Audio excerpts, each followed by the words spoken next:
नमस्कार, मैं हूँ मिली और हम आज मत्स्य अवतार की कहानी सुनेंगे। मित्रों, अगर आपको ये कहानी पसंद आती है तो मेरे इस वीडियो को लाइक करके ओम नमो भगवते वासुदेवाय अवश्य लिखिएगा। चलिए अब हम कहानी सुनते हैं।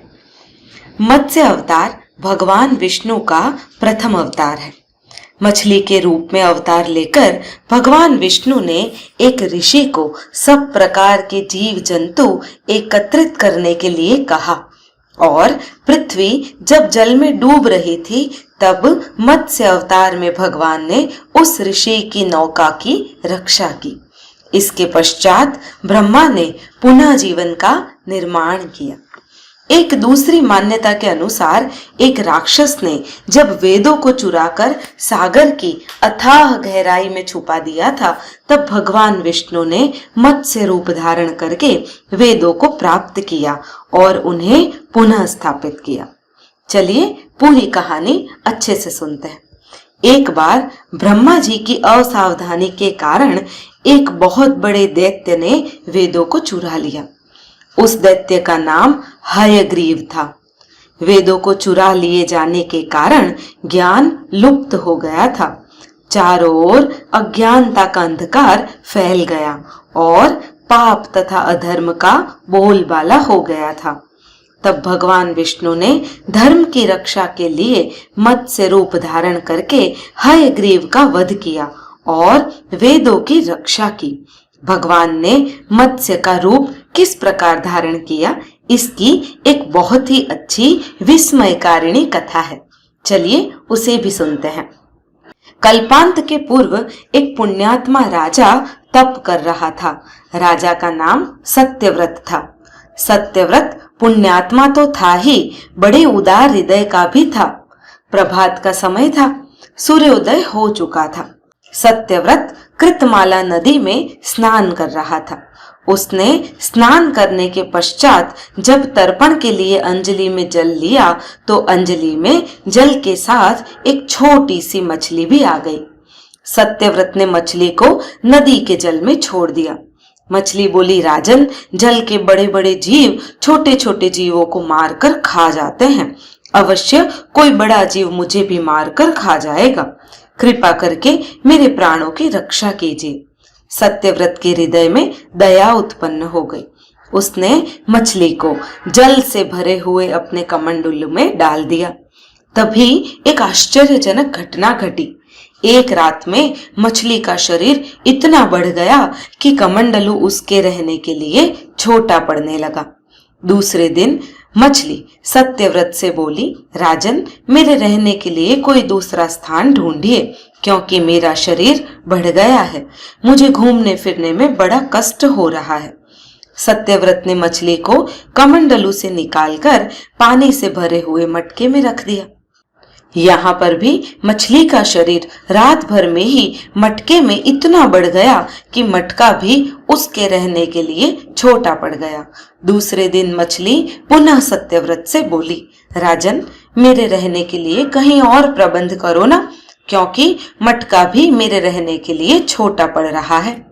तब सत्यव्रत ने मछली को निकालकर एक सरोवर में डाल दिया, किंतु सरोवर भी मछली के लिए छोटा पड़ गया।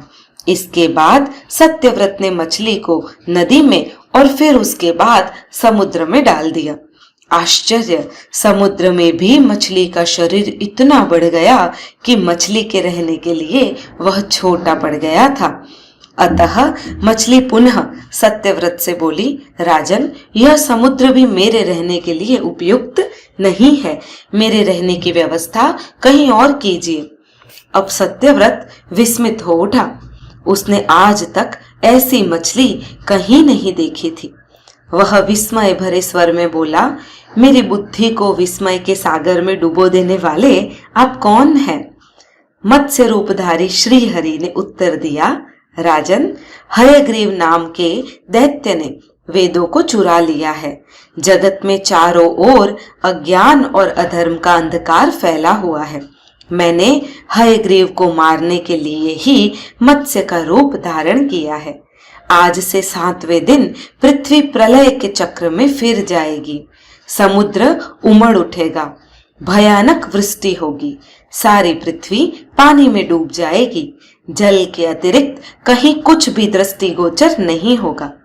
आपके पास एक नाव पहुंचेगी। आप सभी अनाजों और औषधियों के बीजों को लेकर सप्त ऋषियों के साथ नाव पर बैठ जाइएगा। मैं उसी समय आपको पुनः दिखाई पड़ूंगा और आपको आत्म तत्व का ज्ञान प्रदान करूंगा। सत्यव्रत उसी दिन से हरि का स्मरण करते हुए प्रलय की प्रतीक्षा करने लगे। 7वें दिन प्रलय का दृश्य उपस्थित हो उठा। समुद्र भी उमड़कर अपनी सीमाओं से बाहर बहने लगा। भयानक वृष्टि होने लगी। थोड़ी ही देर में सारी पृथ्वी पर जल ही जल हो गया। संपूर्ण पृथ्वी जल में समा गई। उसी समय एक नाव दिखाई पड़ी। सत्यव्रत सप्त ऋषियों के साथ उस नाव पर बैठ गए।